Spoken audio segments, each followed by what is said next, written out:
One piece की दुनिया में जहां ताकतवर एडमिरल्स रहस्यमयी गोरोसे और अमर इमू तक राज छुपा रहे हैं, वहीं एक नाम है जो सब कुछ जानता है, हर टेक, हर बैटल और हर सीक्रेट का गवाह, डॉक्टर वेगापंक। वो नाम जो साइंस को वेपन बना देता है, वो दिमाग जिसने खुद को 6 हिस्सों में बांट दिया। शाका की शांति से लेकर यॉर्क के लालच तक हर सैटेलाइट उसी की सोच, उसी का टुकड़ा है। वेगापंक जानता है वॉइड सेंचुरी का सच, वो जानता है एंशिएंट किंगडम की आवाज, और शायद वो अकेला है जो ये सीक्रेट इस दुनिया तक पहुंचा सकता है इससे पहले कि उसे कोई मिटा दे। तो अब सवाल ये नहीं कि वेगापंक कौन है, सवाल यह है क्या वो इस नॉलेज की कीमत चुका पाएगा। वन पीस के एगहेड आर्क में फैंस की एक्साइटमेंट अपने पीक पर थी, क्योंकि अब वो वक्त आ चुका है जब हम देखेंगे वन पीस की दुनिया के सबसे बड़े जीनियस को, डॉक्टर वेगापंक।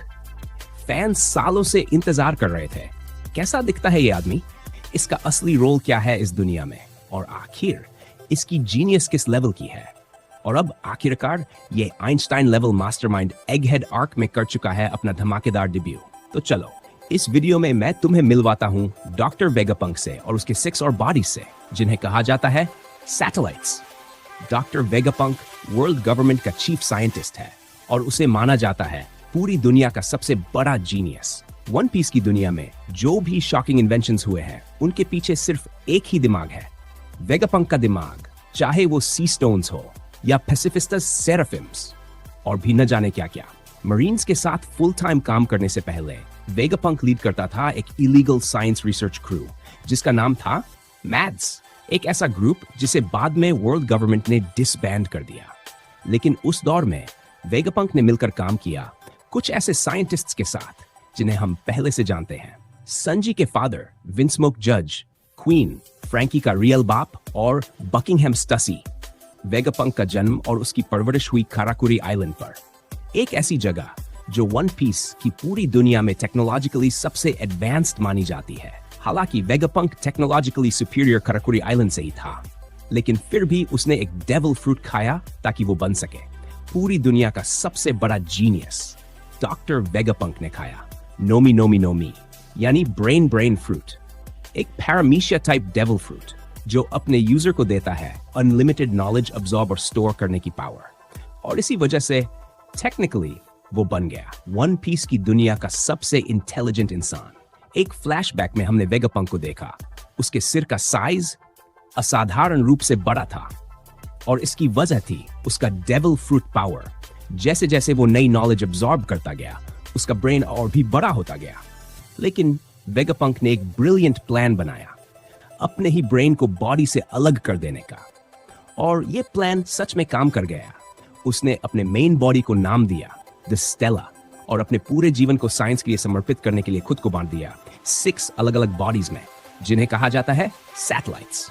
अपने डेविल फ्रूट की पावर की मदद से वेगापंक ने बनाया पंक रिकॉर्ड्स, एक ऐसा सिस्टम जहां उसने अपना पूरा ब्रेन अलग करके स्टोर किया। अब अगर तुम्हारे मन में यह सवाल है, ब्रेन अलग कर दिया तो फिर एक्सेस कैसे करते हैं, तो सुनो, ये कॉन्सेप्ट वाकई फैसिनेटिंग है। कुछ समय पहले जब वेगापंक पूरी दुनिया का सबसे इंटेलिजेंट इंसान बन चुका था, उसके पास काम इतने ज्यादा थे कि अकेले संभालना मुश्किल हो गया था।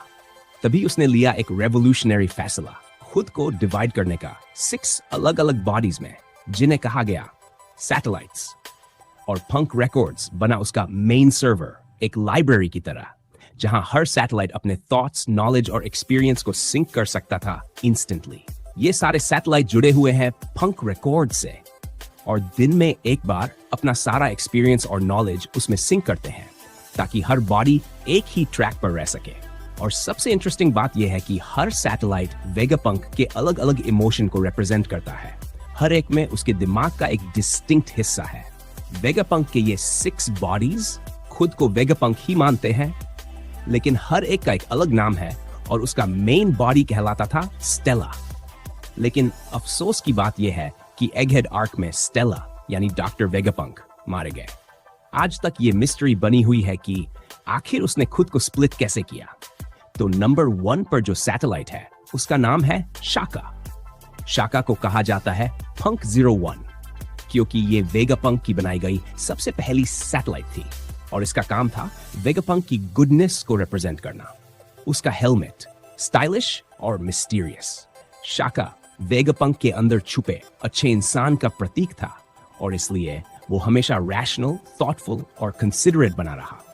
लेकिन दुख की बात यह है कि शाका वेगापंक के लिए वफादार रहा आखिरी सांस तक और फिर उसे मार दिया गया, किसी और ने नहीं बल्कि उसी की सैटेलाइट यॉर्क ने।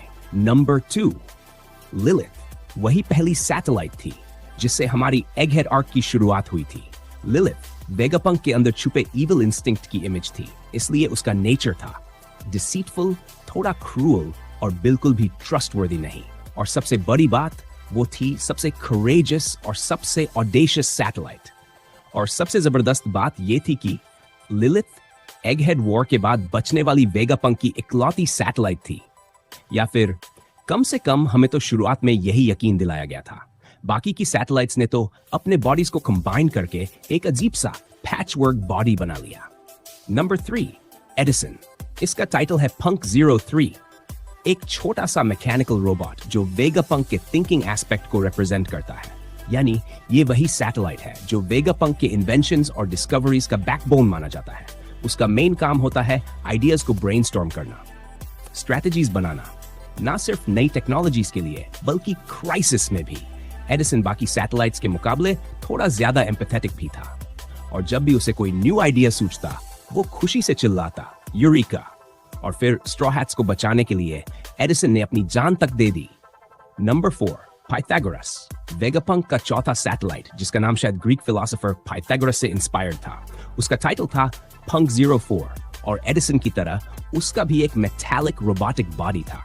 पाइथागोरस वेगापंक के विजडम एस्पेक्ट को रिप्रेजेंट करता था, यानी उसकी जिम्मेदारी थी डेटा को एनालाइज करना, कंपाइल करना और वेगापंक के इन्वेंशंस को और आगे बढ़ाना। वो नेचर में काम और कंसिडरेट था, लेकिन साथ ही बेहद इंटेलिजेंट भी। लेकिन अफसोस उसकी लाइफ वहीं खत्म हो गई। यॉर्क ने कंट्रोल लेना शुरू किया और उनकी बनाई एक क्रिएशन स्नेक ने उसे मार डाला। Number 5, Atlas. किसने सोचा था कि ये बच्ची जैसी दिखने वाली सैटेलाइट वेगापंक के वायलेंस एस्पेक्ट को रिप्रेजेंट करेगी। एटलस देखने में भले ही छोटी लगे लेकिन उसकी हाइट ऑलमोस्ट काइडो जितनी है। उसका टाइटल है पंक 05 और ये गैंग की सबसे हॉट हेडेड सैटेलाइट मानी जाती थी। वायलेंस का ट्रेट मिलने के बाद वो बन गई थी एकदम शॉर्ट टेम्पर्ड और रेकलेस, जो बात दिल में आए तुरंत एक्शन में बदल देती। लेकिन सिर्फ गुस्सैल नहीं, वो थी बहुत टॉकेटिव और एक इंजीनियरिंग एक्सपर्ट भी। उसका साइज जितना बड़ा था उतनी ही उसकी स्ट्रेंथ भी मैसिव थी। और फिर एडिसन की तरह एटलस ने भी अपनी जान कुर्बान कर दी स्ट्रॉ हैट पायरेट्स को बचाने के लिए। उसने फाइट की निश्चुरों से, जो था 5 एल्डर्स में से एक, और उसके बाद खुद को उड़ा दिया ताकि स्ट्रॉ हैट्स बच के निकल सके उस तबाही से। Number 6, York. यॉर्क वेगापंक की आखिरी सैटेलाइट थी, इसलिए उसका टाइटल था पंक 06 और ये रिप्रेजेंट करती थी उसका सबसे खतरनाक इमोशन ग्रीड।